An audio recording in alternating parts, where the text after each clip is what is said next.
Okay, everyone, so I'm just going to do a quick little tutorial here about choosing the chords in harmony question 5. I'm going to work through this pretty quickly, just the main reason for this being that the software I'm using for my recording is limiting me to 15 minutes, and it's very hard to get this done in 15 minutes, but I will do my absolute best. I was going to move straight on to do some more work on the bass line for question 5, however, from last week's exercise, a lot of you came back to me with some specific and very good questions based on your chord selection. So I wanted to try and answer them, and rather than kind of get back to you individually, I just thought it would be a bit more efficient to do this as one class. Okay, so this is, I'm using the 2010 higher level leaving cert paper here. Please have that ready, you'll need it for this exercise. Please have it printed out or on another device ready to work through. Okay, so here we go. And work at your own pace here. Pause this. If I'm going too fast, pause it. Go back as many times as you want. Okay, so first of all, selecting suitable chords. Now, as I said to you, you'll need the 2010 Leaving Cert paper here, question 5 from 2010 Higher Level Leaving Cert paper. So here's how you approach this question. This is how I would approach it. Different people may have different approaches, but here's how I would approach it. First of all, you complete your chord grid. Doesn't matter how good you are. Chords, I know some of you play chordal instruments such as the guitar or keyboard, piano, you name it. Just because you're a whiz at chords does not mean you can not do your chord grid. Always, always do your chord grid. It's part of the question there. You don't get any marks for it, but there's no reason at all not to do it. Second point here, locate your cadential points. This is the first thing when you open up the question itself, when you start putting in your chords, find where the cadences are. Next thing, input your cadences. So once you decide where the cadence points are, input the cadences. And then go back and, for the remaining chords, sketch all available options above or beside the box before you actually commit to putting a chord in the box. I'm emphasizing the word all there because a lot of you didn't really look at the options you had regarding inversions. 1B and so on, 1C, the first inversion or the second inversion of particular chords. Some of the chords have inversions that work very well, also helps us with the bass line. Okay, finally, don't choose your chords in isolation. Okay, look at each box as part of a sequence of chords.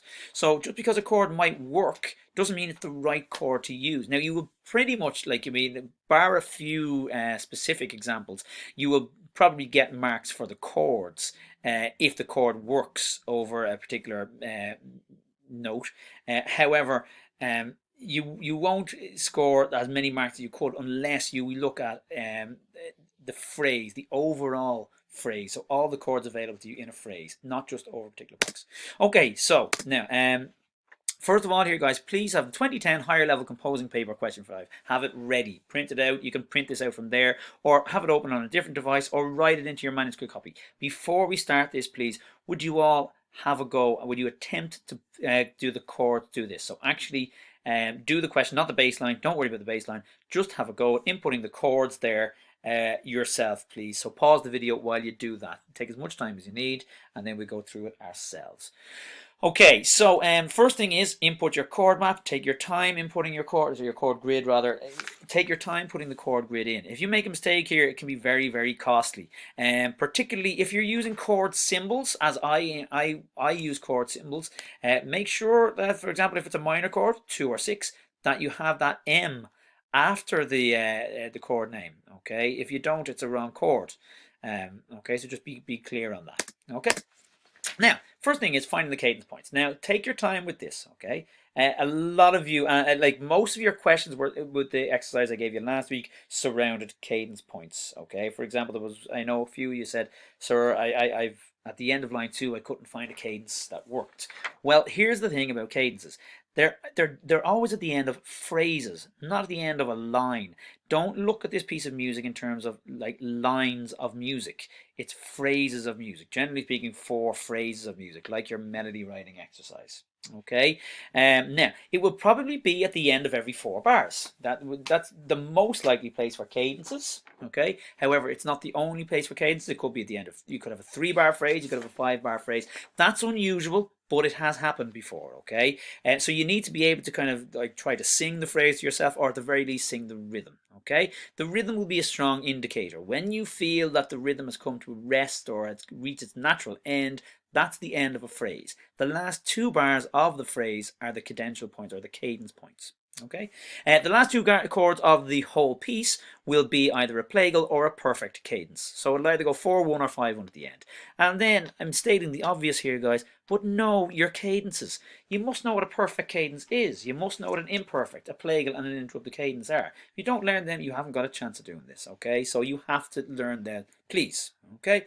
Now, so first thing here is finding your cadence points here. So a good idea is to sing the melody. Now, let's say you struggle with that. Okay, let's say you think, okay, my solfa isn't up to it, my sight singing is not up to it. At least try to sing the rhythm, okay, and find where it naturally ends. Now, one of the things to watch out for here is that we have a 3 quaver, so a beat and a half of an upbeat of an anacrusis. So try to find a similar anacrusis throughout the piece. Like for example, here's one here. You can kind of see here it is here. And there we go. There's another one there. So generally speaking, wherever you see those kind of that little motif there, that's your upbeat into the next bar, and the note before those last 3 quavers is the phrase here. But even just let's have a look at the rhythm. So it's 1, 2, 3, ba ba ba ba ba ba ba ba ba bam, ba ba ba ba ba ba ba ba ba bam. There we go. There's where the first phrase is ended. So those 2 boxes there are my cadence. Carrying on. Okay,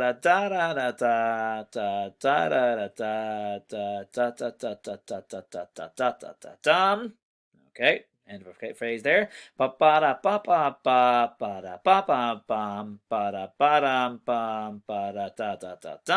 There we go. There's the end of that phrase. And then we're coming into our 4th phrase.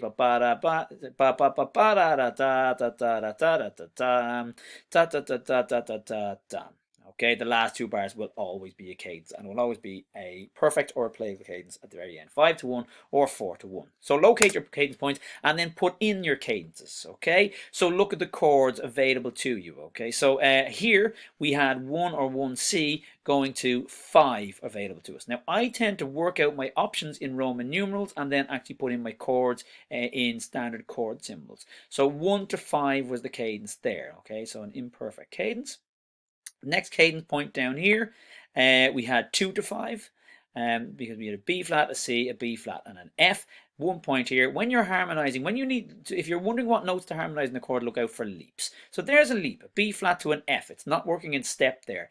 Anytime, so underneath this box here, we have a leap going a B flat to an F flat. That has to be harmonized. The D flat going to the C here doesn't have to be harmonized because that's moving in step, but the leap does. And the only one that will work there, B flat to an F, is chord 2, which is a minor chord, a B flat minor, going to the chord of 5. Okay, 2, as I said earlier, 2's whole purpose in life is to go to the chord of 5. If you can, do it. Very strong. And you can see it there, it does work here. Now, just to point out, you might look at this and go, hang on a sec, what about E flat 7 here? Now, this happens up here as well, E flat 7, because we've got a D flat there, and D flat is in the chord of E flat 7. However, you don't finish a cadence with a 7th chord. So if you're going to the chord of 5, stay on 5A. Sorry, 5, just the chord of 5. Don't use chord 5, 7. Now, if you're doing a perfect cadence, you can go 5, 7 to 1. But if you're going 2, 5 as the second part of your cadence, don't use the chord of 5, 7. Next, we have the same thing here. Now we've got jumps there. There's a leap there and a leap there. So there's leaps between those 3 notes. F, D flat, B flat has to be the chord of 2 there, which is B flat minor in this case. And likewise here, we've got the chord of 1. Sorry, beg your pardon, the chord of 5 there. E flat, G. We're missing in this case here. We're missing a B flat. But again, it's pretty obvious that we're going to go to the chord of 5 there. And then at the very, very end, we have a perfect cadence, 5-1. But look here, we have the D flat there. We're moving in step. It is definitely the chord of E flat 7 there, because look, there's a leap. This leap here has to be harmonized. And if we can go 5-1 at the end, great, we can, because we have an E flat and a B flat there. But very importantly, the D flat being harmonized there we have to do the chord of 5-7 there. Okay, moving on. Okay, for the rest of your phrases there, sketch in, and I would do this phrase by phrase, what chords are available to you. So for example here, the end of line 1, the chord of 5 or 5-7 really is the only one available to us here. Now very quickly I want to explain this to you. You could look at this and go, well, what about the chord of 2? Because look, we have a B flat, we have a D. They're all in the chord of 2. Yes, they are. However, before that we have 5. 5 going to 2 is awful. We don't want to do it. And likewise, 2 going to 1, which we have used in the next bar, we've already decided that we're going to use it, is not allowed. Not only is it not nice harmony, it won't be accepted. It's an unacceptable chord change, so you won't have marked one for that. And I've given you notes on this, guys. You do need to learn what chord sequences work well. Okay, in the next phrase here are my options: 1 or 6, this bar here, 1 or 6 in this bar here for this box here, 2 or 5 7 there, 2B or 4 or 5 7 for this one here, 1 or 5 or 5 7 here, and 1 here. Okay, so here's what I've gone with. Okay, I've gone 1 here. 1 is always strong, like 1, 4, and 5. Any of those chords are strong. Use them over and over and over again. You can't overuse those. Obviously, don't use them twice in a row. You can't do that. Okay, but I went for 1 going to 6 here. 1 to 6, always, always, always very strong. 6 to 1, not so much, but 1 going to 6, yes, strong, always. Okay, after that, I could have gone 2 or 5 7. But because I've gone for the chord of 6 here, or like what I would generally tend to do is before I actually put it in the box, I would circle the chord. So in my case, I would have circled the chord of 6 and I would have circled the chord of 2 there before actually putting it in. But I'm most likely to use 1 to 6 because it's very, very strong. After that, I can use 2 or 5 7. 6 going down to 5. Going down in step is not good. You want to avoid going down in step. So 6 going to 5 is not very, very strong. So if I use 6 there, which I'm most likely to do, I'm going to use 2 here, B flat minor. So 1 to 6 to 2. And then after that, okay, watch out. The problems here, I can use 2B. I can't use 2 again.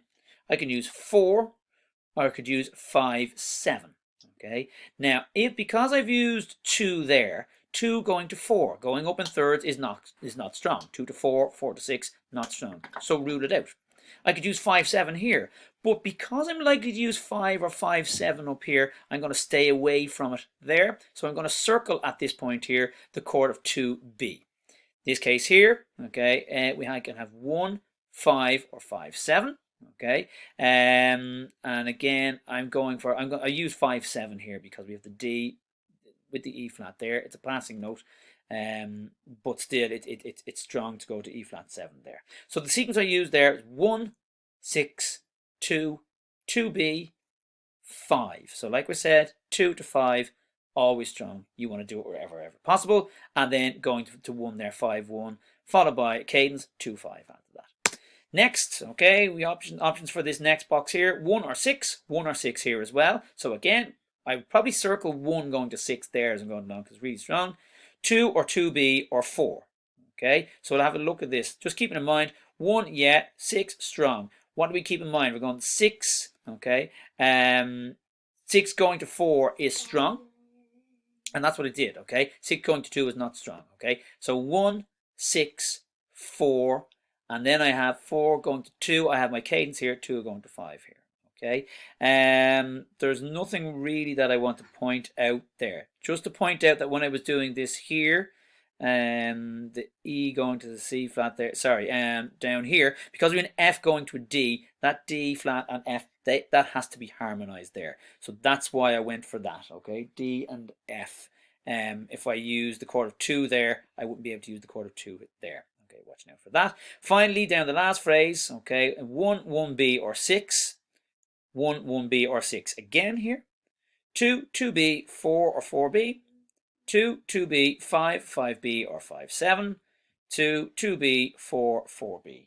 Okay, so again I've used 1 to 6 here because you can't overdo that unless A flat is in the bar before it and F minor is in the bar after that. 1 to 6 is always really strong. And what you really want to look out for here, 1 6 4 5. If you can use that chord sequence, do it. It's probably the strongest 4-bar chord sequence you can find. 1 6 4 5, and in this case it is available to me here. Okay, now what I had hoped to use here at the end, I was hoping to go 2 5 1. 2 5 1 is a really strong ending cadence, or 2B 5 7 1. Okay, now I had to use 5 7 for that cadence there because we had the D natural. 2 5 1. But if I use 2 here, watch out, I've used 5 here, 5 going to 2, not good. It's a weak chord progression. So instead I chose to go back to the chord of 4 5 1. There you go. Guys, pause that, work that at your own pace, work through at your own pace, and get in touch with me if you have any questions at all. Okay, thanks everyone. Bye now.